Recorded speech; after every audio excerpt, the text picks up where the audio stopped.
श्रोता बंधु साहित्य संस्कृति चिंतन यूट्यूब चैनल को आपण मानकु मु स्वागत करुच्ची। अंतर्जातीय महिला दिवस र अनेक अनेक शुभेच्छा और अभिनंदन। आज एई उपलक्षे एक आलोचना आपण मानकु उद्देश्य रे मु उपस्थापन करुच्ची।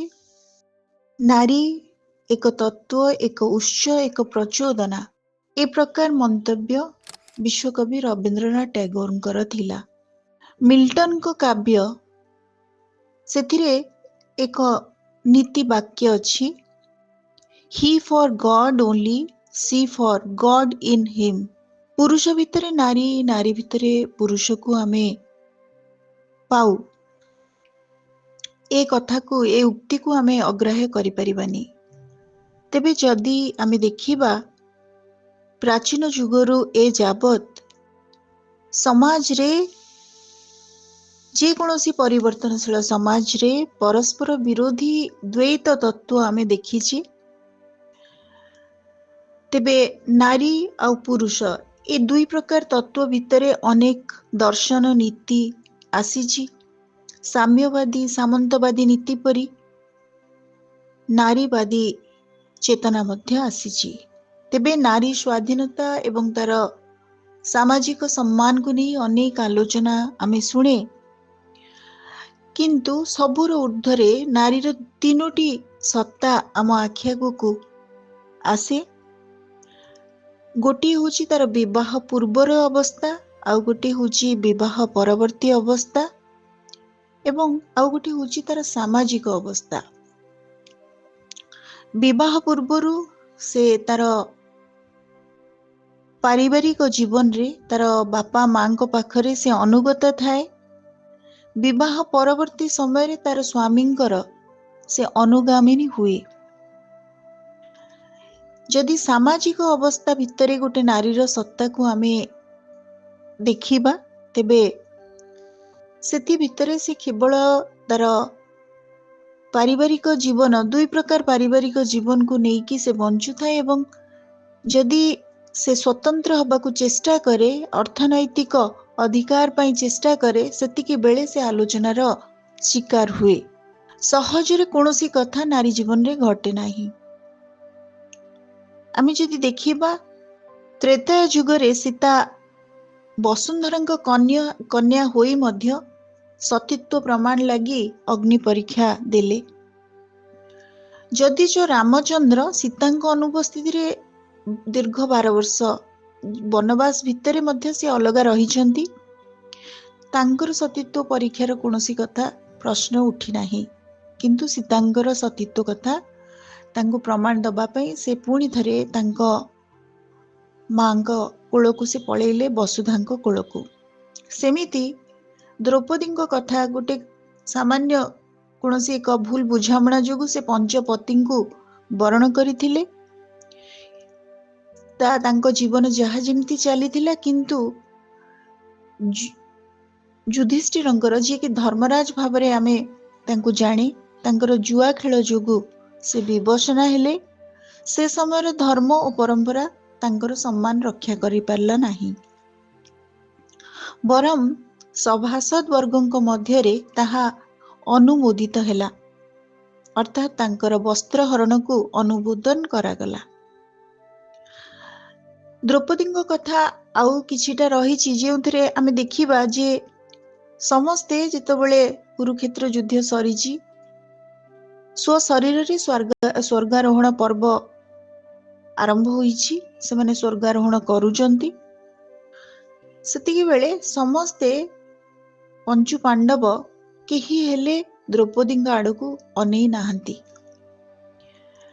शेष को युधिष्ठिर गोटे श्वान सहित अर्थात कुकुर सहित जीवाकू माने मन करिचंती, इच्छा करिचंती, मात्र द्रौपदी को से देखी नाहंती। एठी कोन प्रमाणित होची जे द्रौपदी तांकर सर्वस्व उत्सर्ग करी सेवा करी दीर्घ वर्ष निजर सुख को त्याग करी जहा से सेवा जोगई थिले, ताहा कुकुरठू मध्य हीन प्रतिपादन हिछि। सेमिति अप्सरी माने स्वर्गर राजदरबार रे नृत्य करुथिले एवं ସମସ୍ତଙ୍କୁ ଆମୋଦିତ କରୁଥିଲେ, ଆପ୍ୟାୟିତ କରୁଥିଲେ। ଦେବତା ମାନଙ୍କୁ, ଇନ୍ଦ୍ର ମଧ୍ୟ ସେମାନଙ୍କୁ ବ୍ୟବହାର କରୁଥିଲେ ମହର୍ଷି, ଋଷି, ବ୍ରହ୍ମର୍ଷି ମାନଙ୍କୁ ସନ୍ତୁଷ୍ଟ କରିବା ପାଇଁ। ତନ୍ତ୍ର ସାଧନା କ୍ଷେତ୍ରରେ ପୁରୁଷର ସିଦ୍ଧି ଲାଭ ପାଇଁ ନାରୀକୁ ଗ୍ରହଣ କରାଯାଇଛି। ଆମେ ସମସ୍ତେ ଏହାକୁ ଜାଣିଛେ। ଲକ୍ଷ୍ମୀ ପୁରାଣରେ ବଳରାମ ଦାସଙ୍କର ଏକ ଉକ୍ତି, ଯାହାକି ଜଗନ୍ନାଥଙ୍କର ଜ୍ୟେଷ୍ଠ ଭ୍ରାତା ବଳରାମଙ୍କ ଦ୍ୱାରା କୁହାଯାଇଛି, ମୋ ଭଳି ଭାଇ ଥିଲେ ଲକ୍ଷେ ସ୍ତ୍ରୀ ପାଇବୁ। ତେଣୁ ବଡ ଭାଇର କଥାକୁ ଅଗ୍ରାହ୍ୟ କରିନାହାନ୍ତି ଏବଂ ଜଗନ୍ନାଥ ଲକ୍ଷ୍ମୀ ଛଡା ମଧ୍ୟ ହୋଇଛନ୍ତି। ଆମେ ସମସ୍ତେ ସେସବୁ ବିଷୟ ଜାଣିଛେ। ତେବେ ନାରୀ ଖୁବ୍ ସହନଶୀଳା, ବିଦୁଷୀ, ଦୟାବତୀ, କୋମଳ। ପୁରୁଷ ତାର ଇଚ୍ଛା ଅନୁସାରେ ନାରୀର ବ୍ୟବହାର କରେ, ନାରୀ ଜୀବନକୁ ବ୍ୟବହାର କରେ। କାରଣ ତାର ପାରିବାରିକ ଗୋଟେ ସୌଷ୍ଠବପୂର୍ଣ୍ଣ ଜୀବନ, ସୁସ୍ଥ ଜୀବନ, ନିରାମୟ ଜୀବନ କ୍ଷେତ୍ରରେ ନାରୀର ସେବା, ନାରୀର ଶ୍ରମ, ନାରୀର ଉତ୍ସର୍ଗ ସେଇଟା ବହୁ ଜରୁରୀ ଥାଏ। ସେ କଥାକୁ ସେ ଭ୍ରୁକ୍ଷେପ କରେ ନାହିଁ। ସେ ଭାବେ ଯେ ମୁଁ ନିଜେ ହିଁ ଶ୍ରେଷ୍ଠ, ମୋ ଯୋଗୁଁ ସବୁ ଚାଲିଛି, ସଂସାର ଚାଲିଛି। ତେବେ ସମାଲୋଚକ, ବିଶିଷ୍ଟ ମନସ୍ତତ୍ତ୍ୱବିତ୍ ପ୍ରଫେସର ରାଧାନାଥ ରଥଙ୍କ ମତରେ ଅର୍ଥନୈତିକ ସ୍ୱାଧୀନତା ଲାଭ ପରେ ଯେ ନାରୀର ସମ୍ମାନ ଓ ଗୌରବ ଆପେ ବଢିଯିବ, ତା ଭାବିବା ଭୁଲ। ପାଶ୍ଚାତ୍ୟ ଦେଶମାନଙ୍କରେ, ବିଶେଷତଃ ପୁଞ୍ଜିପତି ଦେଶରେ ନାରୀର ମର୍ଯ୍ୟାଦା ତଥା ସମ୍ମାନ ସବୁ କ୍ଷେତ୍ରରେ ସେପରି ଉନ୍ନତ ହୋଇପାରି ନାହିଁ। ଏବେ ମଧ୍ୟ ଯଦି ଦେଖାଯିବ ଯେ ଏତେ ଉନ୍ନତି ସତ୍ତ୍ୱେ ଏକବିଂଶ ଶତାବ୍ଦୀକୁ ପହଞ୍ଚିବା ପରେ ମଧ୍ୟ ନାରୀର ସ୍ଥିତି ସେମିତି ଗୋଟେ ଆଶାନୁରୂପ ତା ଭିତରେ ପରିବର୍ତ୍ତନ ଆସିନାହିଁ। ନାରୀ ଜନ୍ମକୁ ଶୂଦ୍ର ଜନ୍ମରୁ ଅଧିକ ହେୟ ବିଚାର କରାଯାଉଥିଲା। ଭାରତୀୟ କର୍ମବାଦ ଓ ମାୟାବାଦରେ ନାରୀକୁ ନ୍ୟୁନ ଭାବରେ ଦେଖାଯାଇଛି। ଏହା ଅପସଂସ୍କୃତିର ଗୋଟେ ରୂପ ବୋଲି ଆମେ କେବେ ହେଲେ ହୃଦବୋଧ କରିନାହୁଁ। କିଛି ବୁଦ୍ଧିଜୀବୀ, କିଛି ଚିନ୍ତକ ଯେଉଁମାନେ ସମାଜକୁ ଦିଗ୍ଦର୍ଶନ ଦେବାକୁ ଚାହିଁଛନ୍ତି, ସେମାନଙ୍କ ଦୃଷ୍ଟିରେ ନିଶ୍ଚିତ ଭାବରେ ନାରୀ ସମ୍ମାନନୀୟ। ସେଇ ମନୁସଂହିତାରେ ନାରୀକୁ ସମ୍ମାନିତ କରାଯାଇଛି। ତା ପାଇଁ ମଧ୍ୟ ପ୍ରଥମ ପର୍ଯ୍ୟାୟରେ ତାକୁ ଅଗ୍ରାହ୍ୟ ମଧ୍ୟ କରାଯାଇଛି। ତେବେ ସମାଜବିତ୍ ଡେଭିଡ୍ ରେସମ୍ୟାନ୍ ତାଙ୍କ ମତରେ ଭାରତୀୟ ସମାଜକୁ ସେ ବିଶେଷ ଭାବରେ ଆକ୍ଷେପ କରିଛନ୍ତି ନାରୀର ସ୍ଥିତି ପାଇଁ, ଦୁର୍ଦ୍ଦଶା ପାଇଁ। ସେ କହିଛନ୍ତି, ଟ୍ରାଡିସନାଲ ଡାଇରେକ୍ଟେଡ୍ ବା ପରମ୍ପରା ଦ୍ୱାରା ପରିଚାଳିତ ପ୍ରପୀଡ଼ିତ ସମାଜ, ଏ ଯେଉଁ ପରମ୍ପରାଶ୍ରୟୀ ସମାଜ ଅଛି ଭାରତ ବର୍ଷର, ସେଥିପାଇଁ ସେ ଦାୟୀ କରିଛନ୍ତି। ସମାଜର ଏଇ ଯୋଉ ଦ୍ୱିପାକ୍ଷିକ ବିଚାର, ଝିଅ ଥିଲାବେଳେ ବାପା ତାଙ୍କ ପ୍ରତି କର୍ତ୍ତବ୍ୟପରାୟଣ ହେଉଛନ୍ତି। ବାପାଟି ଜଣେ ପୁରୁଷ, ଝିଅ ପ୍ରତି ତାଙ୍କର ସମ୍ବେଦନା, ସହାନୁଭୂତି, ଶ୍ରଦ୍ଧା, ଭଲ ପାଇବା ରହୁଛି। କିନ୍ତୁ ଯେତେବେଳେ ବୋହୂ ସେ ପାଲଟି ଯାଉଛି, ଆଉ ଜଣେ ପୁରୁଷର ସେ ସ୍ତ୍ରୀ ରୂପେ ପରିଗଣିତ ହେଉଛି, ସେ ପୁରୁଷର ରୂପରେଖ, ତାଙ୍କର ବିଚାର, ନାରୀକୁ ନେଇ ତାଙ୍କର ଚିନ୍ତନ ସମ୍ପୂର୍ଣ୍ଣ ରୂପେ ବଦଳି ଯାଉଛି। ଗୋଟିଏ କ୍ଷେତ୍ର ପୁରୁଷ କୈନ୍ଦ୍ରିକ ସମାଜ, ଏବଂ ଯେତେବେଳେ ସେ ବାପା ହେଉଛି ସେତେବେଳେ ତାର ବିଚାର ଅଲଗା, ସ୍ତ୍ରୀକୁ ନେଇ, ଗୋଟେ ଝିଅକୁ ନେଇ।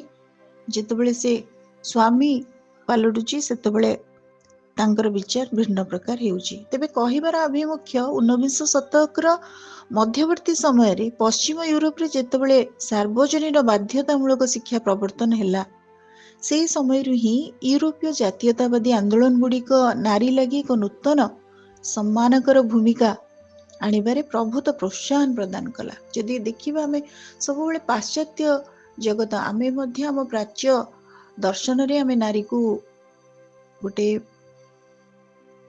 ଶକ୍ତି ଭାବରେ ସମ୍ମାନ ଦିଆଯାଇଛି। ଏବଂ ସମୟାନୁକ୍ରମେ ଦୁଇ ପ୍ରକାର ସ୍ଥିତି, ଯେମିତି ମୁଁ କହିଲି, ଯେତେବେଳେ ଯେ ପ୍ରଥମେ ସମ୍ମାନ ମଧ୍ୟ କରାଯାଇଛି, ସେଇଠି ମଧ୍ୟ ତାର ଶୋଷଣ ମଧ୍ୟ କରାଯାଇଛି। କିନ୍ତୁ ଊନବିଂଶ ଶତକର ମଧ୍ୟବର୍ତ୍ତୀ ସମୟରେ ପଶ୍ଚିମ ୟୁରୋପ ଯୋଗୁଁ नारी प्रति समाजर जो दृष्टिकोण सेटा बदलिबारे आमको साहाय्य करिछि। पाश्चात्यर प्रभाव धीरे धीरे अन्यान्य देश उपरे पड़िछि एवं सेथिपाई भारत वर्ष मध्य प्रभावित होइछि।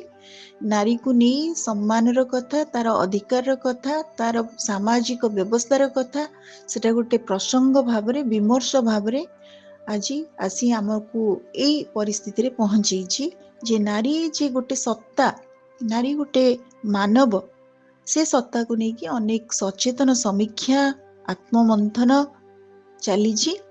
आधुनिक नारी मुक्ति आंदोलन स्वतंत्र गोटे प्रतिष्ठा ताकू दिया जाइछि। नारी मुक्त हब एवं तार निजर इच्छा अनिच्छार कथा को गुरुत्व समाज दब, ए कथा को वर्तमान आलोचनाधीन करा जाइछि। गीतारे जो पुरुषार्थर कथा कुहा जाइछि ताहा केवल पुरुष शब्द जो अच्छी से पुरुष उद्देश्य रे कुहा जाइनि, ताहा लिंगर ऊर्ध्वरे अर्थात नारी पुरुष उभय मध्य थिबा अंतर्निहित सामर्थ्य तथा संभावना गुड़ी को उद्घाटित करि आनिबा ओ आपणार परिपूर्ण शक्तिर परिचय लाभ करी निज सामर्थ्य को व्यवहार करिबा ही पुरुषार्थ बोली बुझा जाइछि। कवि रवींद्रनाथ तांकर विजयिनी उर्वशी कवितारे नारीर शक्ति को विश्व विजयी शक्ति भावरे ग्रहण करिसेंती। माने नारी जदि चाहिबो ताले से बहु किछि करिपरिबो एवं से समाजर सृष्टिकारिणी जेमती ध्वंसकारिणी मध्य। तेणु नारीर बहुविध रूप भितरु सर्जनात्मक रूप को विश्वकवि सम्मान देइचंती। विश्व विजयिनी बोली सम्मानित करिचंती नारी को।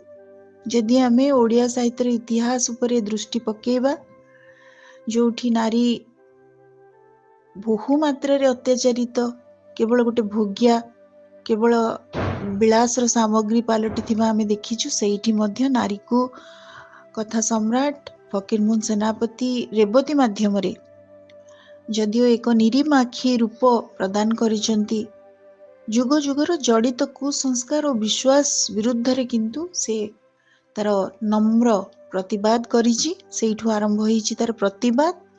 रांडीपो अनंता गल्प रे नारी शक्ति उपरे गुरुत्व दिया जाइछि, जोठी से ता स्वामी को हरेला देवकी गौडुणी स्वामी को हरे मध्य तार संतान पाई से निजको असहाय मने करिनी शक्तिशाली रूप को प्रतिष्ठा करिछि। पेटेंट मेडिसिन रे विपथगामी स्वामी को नायिका सुलोचना किपरि फेरे आंची बाट को ता मध्य नजीर अछि। चक्रधर महापात्रंक उपन्यास बलांगी सेथिरे नारी शक्तिर प्रतीक को आमे अनुभव करि परिबा नायिका चरित्र माध्यम रे। डॉक्टर महताबंकर प्रतिभा नायिका प्रतिभार शक्तिशाली रूप आमे पाऊ। सेमती बासंती उपन्यास रे बासंती माटीमटाळर छवि जे कि खूब साहसिनी।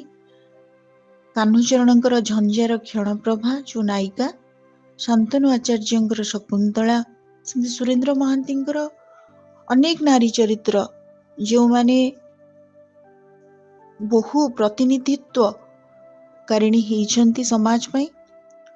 सेमती प्रतिभा रायंकर याज्ञसेनी, ए सबु नारी चरित्र मान को आमे भेटू। एमती अनेकों को आमे आलोचना करि परिबा। सेमती समकालर विशिष्ट लेखिका अर्चना नायकर कुंती चरित्रटी मध्य से ताको किपरि भाबरे शक्तिशाली नारी भाबरे प्रतिपादन करिसंती ताको मध्य आमे पाऊ। तेबे नारीर समस्या केवल नारीर समस्या ही कि नाही, ताहा पुरुषर समस्या मध्य। कारण पुरुष जदि गोटे सुस्थ जीवनटे बंचिया पई चाहे तेबे ता सहित सम ताଳରେ पाद रखी चालुथिबा आउ गोटे सत्ता जहाकु से बाद दे तार अस्तित्व साब्यस्त करि परिबो नाही, ताकू मध्य गुरुत्व देबा उचित। तेणु शेष रे एतिकी कहिबी जे नारी एक तत्व, एक प्रचोदना, एक संभावना, एक उत्स। से चाहिए सृष्टि करि पारे, से चाहिए विलय आनी पारे। से जुगे जुगे सम्माननीय, पूज्या, वंदनीय एवं शक्ति स्वरूपिणी माँ दुर्गा। श्रोता बंधु, आज आम शुणुले एक क्षुद्र आलोचना संक्षिप्त आलोचना अंतर्जातीय महिला दिवस उद्देश्य रे प्रति भारतीय नारी प्रति विश्वर प्रति नारी उद्देश्य रे यह समर्पित। आज ऑडियोटी आपण मानक केमती लागिला आपण मानक मतामत अपेक्षा रे रहुची। धन्यवाद।